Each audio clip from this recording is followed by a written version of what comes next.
Boffin the Big Book sat on a dusty shelf in old Mr. and Mrs. Grumble's house. He was very sad. Here I am, full of interesting facts and beautiful pictures. And does anyone ever open me and look things up? No. Old Mr. Grumble was always too busy sorting out his stamps to be interested in anything else. But old Mrs. Grumble was forever asking questions like, What does an armadillo have for breakfast?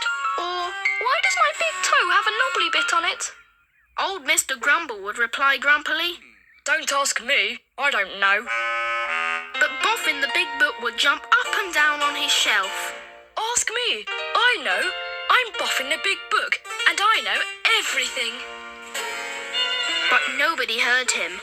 Now one day, Sammy Smart came to have tea with old Mr. and Mrs. Grumble.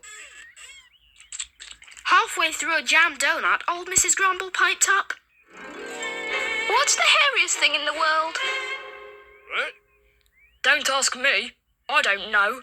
said old Mr. Grumble. Do you know, Sammy? No, but I know a man who does.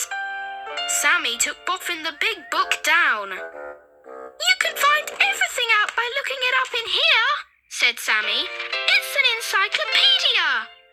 Did you hear that? said old Mrs. Grumble. We can look up anything we need to know. Then I'm going to look up all about stamps, said old Mr. Grumble.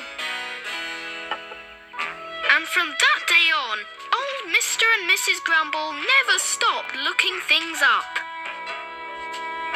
And Boffin the Big Book had a big smile all over his cover.